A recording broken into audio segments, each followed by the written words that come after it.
ವಾಲ್ಮೀಕಿ ಪರಿಶಿಷ್ಟ ಪಂಗಡಗಳ ಅಭಿವೃದ್ಧಿ ನಿಗಮದಲ್ಲಿನ ಹಣ ಅಕ್ರಮ ವರ್ಗಾವಣೆ ಆರೋಪ ಹಿನ್ನೆಲೆ ಸಚಿವ ಬಿ ನಾಗೇಂದ್ರ ರಾಜೀನಾಮೆ ನೀಡಿದ್ದಾರೆ. ಮಾಧ್ಯಮಗೋಷ್ಠಿ ನಡೆಸಿದ ನಾಗೇಂದ್ರ, ನನ್ನ ರಾಜೀನಾಮೆ ಸ್ವಯಂ ಪ್ರೇರಿತವಾಗಿದ್ದು ಯಾವುದೇ ಒತ್ತಡದಿಂದ ನೀಡಿಲ್ಲ ಎಂದಿದ್ದಾರೆ.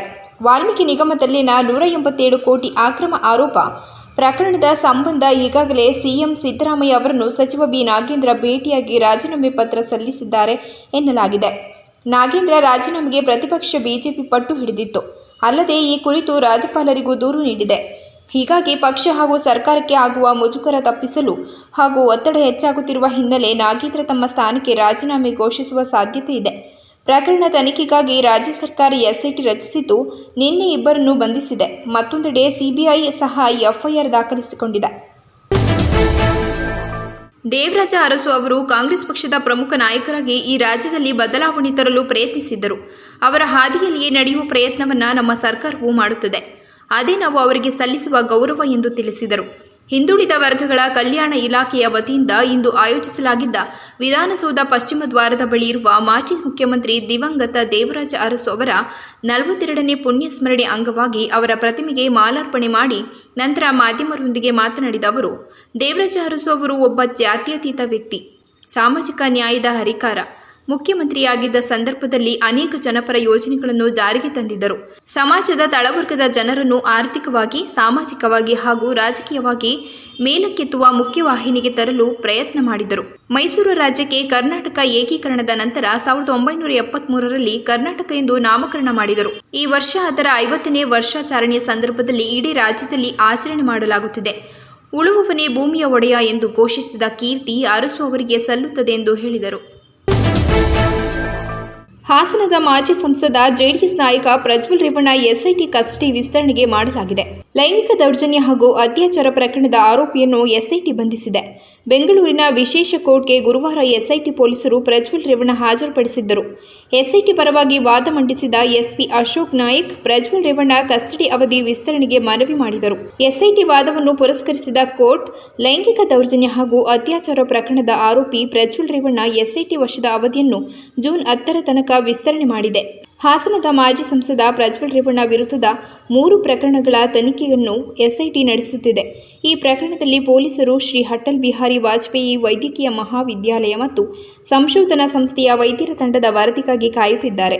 ಸಂಸ್ಥೆಯ 4 ತಜ್ಞ ವೈದ್ಯರನ್ನು ಒಳಗೊಂಡ ತಂಡ ಬುಧವಾರ 6 ಗಂಟೆಗಳ ಕಾಲ ಪ್ರಜ್ವಲ್ ರೇವಣ್ಣ ಪರೀಕ್ಷೆ ನಡೆಸಿದೆ. ಈ ಪರೀಕ್ಷೆಗಳಲ್ಲಿ ಪುರುಷತ್ವ ಪರೀಕ್ಷೆಯೂ ಸೇರಿದ್ದು ಮತ್ತಷ್ಟು ವಿಚಾರಣೆಗೆ ಎಸ್ಐಟಿ ವಶಕ್ಕೆ ಪಡೆದಿದೆ. ವಿಧಾನಸಭೆಯಿಂದ ವಿಧಾನ ಪರಿಷತ್ಗೆ ನಡೆದ ಚುನಾವಣೆಯಲ್ಲಿ 11 ಅಭ್ಯರ್ಥಿಗಳು ಅವಿರೋಧವಾಗಿ ಆಯ್ಕೆಯಾಗಿದ್ದಾರೆ. ಕಾಂಗ್ರೆಸ್ನಿಂದ 7, ಬಿಜೆಪಿಯಿಂದ 3, ಜೆಡಿಎಸ್ನಿಂದ 1 ಅಭ್ಯರ್ಥಿಗಳು ಅವಿರೋಧವಾಗಿ ಆಯ್ಕೆಯಾಗಿದ್ದಾರೆ. ಈ ಸಂಬಂಧ ಚುನಾವಣಾ ಅಧಿಕಾರಿ ವಿಶಾಲಾಕ್ಷಿ ಅಧಿಕೃತ ಘೋಷಣೆ ಮಾಡಿದ್ದಾರೆ. ಕಾಂಗ್ರೆಸ್ನಿಂದ ಬೋಸರಾಜು, ಐವಾನ್ ಡಿಸೋಜಾ, ವಸಂತಕುಮಾರ್, ಬಿಸ್ಕಸ್ ಬಾನು, ಜಗದೇವ್ ಗುತ್ತೇದಾರ್, ಗೋವಿಂದರಾಜು, ಯತೀಂದ್ರ, ಸಿದ್ದರಾಮಯ್ಯ ಆಯ್ಕೆಯಾಗಿದ್ದಾರೆ. ಬಿಜೆಪಿಯಿಂದ ಸಿಟಿ ರವಿ, ರವಿಕುಮಾರ್, ಎಂಜಿ ಮೂಳೆ, ಜೆಡಿಎಸ್ನಿಂದ ಜವರಾಯಗೌಡ ಅವಿರೋಧವಾಗಿ ಆಯ್ಕೆಯಾಗಿದ್ದಾರೆ. ತೃಣಮೂಲ ಕಾಂಗ್ರೆಸ್, ಟಿಎಂಸಿ, ಬಿಜೆಪಿಯ 3 ಸಂಸದರು ನಮ್ಮ ಪಕ್ಷದ ಸಂಪರ್ಕದಲ್ಲಿದ್ದಾರೆ ಎಂದು ಹೇಳಿಕೊಂಡಿದೆ. ಈಗಾಗಲೇ ಲೋಕಸಭಾ ಚುನಾವಣೆ ಫಲಿತಾಂಶ ಪ್ರಕಟವಾಗಿದ್ದು ಬಿಜೆಪಿ ನೇತೃತ್ವದ ಎನ್ಡಿಎ ಕೇಂದ್ರದಲ್ಲಿ ಸರ್ಕಾರ ರಚಿಸುವುದು ಖಚಿತವಾಗಿದೆ. ನರೇಂದ್ರ ಮೋದಿ ಶನಿವಾರ 3ನೇ ಅವಧಿಗೆ ಪ್ರಧಾನಮಂತ್ರಿಯಾಗಿ ಪ್ರಮಾಣ ವಚನ ಸ್ವೀಕರಿಸಿದ್ದಾರೆ.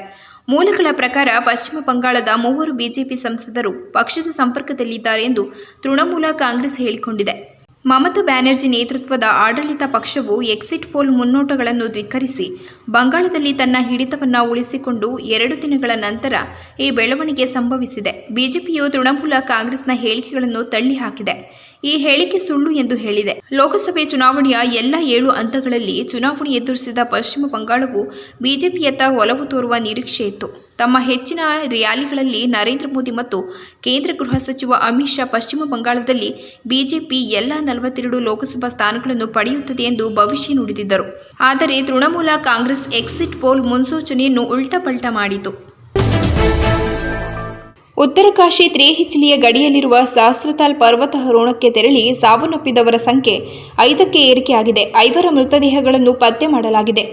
ಇವರೆಲ್ಲರೂ ಕರ್ನಾಟಕದವರು ಆಗಿದ್ದಾರೆ. ನಾಪತ್ತೆಯಾದ ಇನ್ನು 4ರಿಗಾಗಿ ಶೋಧ ಕಾರ್ಯಾಚರಣೆ ಮುಂದುವರೆದಿದೆ. ಹಿಮದಲ್ಲಿ ಸಿಲುಕಿದ್ದ 11 ಜನರನ್ನು ರಕ್ಷಣೆ ಮಾಡಲಾಗಿದೆ. ಕರ್ನಾಟಕದ 18, ಮಹಾರಾಷ್ಟ್ರ ಒಬ್ಬ ಮತ್ತು 3 ಸ್ಥಳೀಯ ಮಾರ್ಗದರ್ಶಕರು ಸೇರಿ ಒಟ್ಟು 22 ಜನರ ತಂಡ ಪರ್ವತಾರೋಹಣಕ್ಕೆ ತೆರಳಿತ್ತು. ಈ ವೇಳೆ ಹವಾಮಾನ ವೈಪರೀತ್ಯ ಉಂಟಾಗಿದೆ. ಇದರಿಂದ ಹಿಮದಲ್ಲಿ ಸಿಲುಕಿ 5 ಮಂದಿ ಅಸುನೀಗಿದಾಗ ವರದಿಯಾಗಿದೆ. ಸಾವನ್ನಪ್ಪಿದವರನ್ನು ಆಶಾ ಸುಧಾಕರ್ 71 ವರ್ಷ, ಸಿಂಧು 45 ವರ್ಷ, ಸುಜಾತ 51 ವರ್ಷ, ವಿನಾಯಕ್ 54 ವರ್ಷ, ಚಿತ್ರಾ ಪರಿಣತ್ 48 ವರ್ಷ ಎಂದು ಗುರುತಿಸಲಾಗಿದೆ. ಇನ್ನು 4 ಮೃತದೇಹಗಳಿಗೆ ಹುಡುಕಾಟ ನಡೆದಿದೆ. VS ಜಯಪ್ರಕಾಶ್ 61 ವರ್ಷ, V ಭರತ್ 53 ವರ್ಷ, ಅನಿಲ್ ಭಟ್ 52 ವರ್ಷ, ಮಧು ಕಿರಣ್ ರೆಡ್ಡಿ 52 ವರ್ಷ, ಶೀನಾ ಲಕ್ಷ್ಮಿ 48 ವರ್ಷ, ಸೌಮ್ಯ ಕೆ 31 ವರ್ಷ, ಶಿವಜ್ಯೋತಿ 45 ವರ್ಷ, MK ವಿನಾಯಕ್ 47 ವರ್ಷ, ಶ್ರೀರಾಮುಲು ಸುಧಾಕರ್ 64 ವರ್ಷ, ವಿವೇಕ್ ಶ್ರೀಧರ್ 37 ವರ್ಷ, ಮಹಾರಾಷ್ಟ್ರದ ಸ್ಮೃತಿ 45 ವರ್ಷ ಅವರನ್ನು ರಕ್ಷಣೆ ಮಾಡಲಾಗಿದೆ. 2020 ಲೋಕಸಭಾ ಚುನಾವಣೆಯ ಫಲಿತಾಂಶ ಪ್ರಕಟವಾದ ಒಂದು ದಿನದ ನಂತರ ಪ್ರಧಾನಿ ನರೇಂದ್ರ ಮೋದಿ ತಮ್ಮ ರಾಜೀನಾಮೆಯನ್ನು ರಾಷ್ಟ್ರಪತಿ ದ್ರೌಪದಿ ಮುರ್ಮು ಅವರಿಗೆ ಸಲ್ಲಿಸಿದ್ದಾರೆ. ರಾಷ್ಟ್ರಪತಿಗಳು ರಾಜೀನಾಮೆಯನ್ನು ಅಂಗೀಕರಿಸಿ ಹೊಸ ಸರ್ಕಾರ ರಚನೆಯಾಗುವವರೆಗೂ ಹಂಗಾಮಿಯಾಗಿ ಮುಂದುವರಿಯಲು ಸೂಚಿಸಿದ್ದಾರೆ. 17ನೇ ಲೋಕಸಭೆ ಅವಧಿಯು ಜೂನ್ 16ರಂದು ಪೂರ್ಣಗೊಳ್ಳಲಿದ್ದು, ಕೇಂದ್ರ ಸಚಿವ ಸಂಪುಟವು ಲೋಕಸಭೆ ವಿಸರ್ಜನೆಗೆ ಶಿಫಾರಸು ಮಾಡಿದೆ. ಬಳಿಕ ಪ್ರಧಾನಿ ಮೋದಿಗೆ ಹಾಗೂ ಸಂಪುಟದ ಸಚಿವರು ರಾಷ್ಟ್ರಪತಿಗಳಿಗೆ ರಾಜೀನಾಮೆ ಸಲ್ಲಿಸಿದ್ದಾರೆ.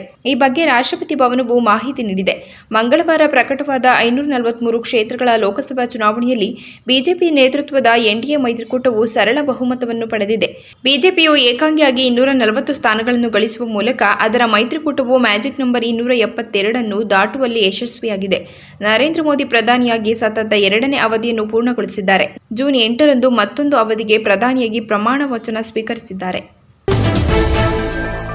ಲೋಕಸಭೆ ಚುನಾವಣೆಯಲ್ಲಿ ಸರಳ ಬಹುಮತ ಗಳಿಸಿರುವ ಎನ್ಡಿಎ ಮೈತ್ರಿಕೂಟ ಕೇಂದ್ರದಲ್ಲಿ ಬಿಜೆಪಿ ನೇತೃತ್ವದಲ್ಲಿ ಸರ್ಕಾರ ರಚಿಸುವುದು ಖಚಿತವಾಗಿದ್ದು, ನರೇಂದ್ರ ಮೋದಿ 3ನೇ ಬಾರಿಗೆ ಪ್ರಧಾನಿಯಾಗುವುದು ದೃಢಪಟ್ಟಿದೆ. ಇದೇ ವೇಳೆ ಮೋದಿ ಸಂಪುಟದಲ್ಲಿ ಕರ್ನಾಟಕದಿಂದ ಯಾರಿಗೆಲ್ಲ ಮಂತ್ರಿಯಾಗುವ ಅವಕಾಶ ಸಿಗಬಹುದು ಎಂಬ ಚರ್ಚೆಯೂ ಜೋರಾಗಿದೆ.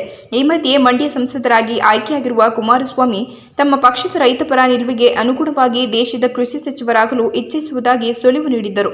ನನಗೆ ಕೃಷಿ ಫೋಟೋಗ್ರಫಿಯಾದಲ್ಲಿ ಆಸಕ್ತಿ ಇದೆ, ಆದರೆ ಏನಾಗುತ್ತದೆ ಎಂದು ಕಾದು ನೋಡೋಣ.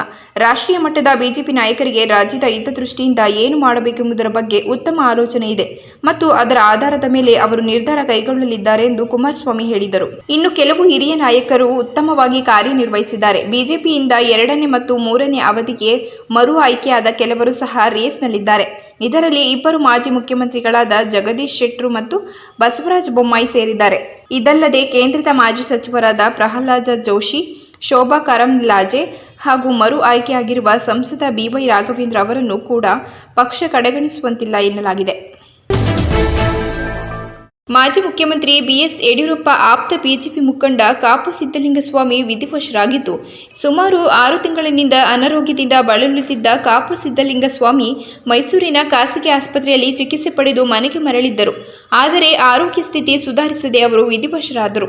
ಕಾಪು ಸಿದ್ದಲಿಂಗಸ್ವಾಮಿ ಮೈಸೂರಿನ ವರುಣಾ ವಿಧಾನಸಭಾ ಕ್ಷೇತ್ರದಿಂದ 2013ರ ಚುನಾವಣೆಗೆ ಸ್ಪರ್ಧಿಸಿದ್ದರು.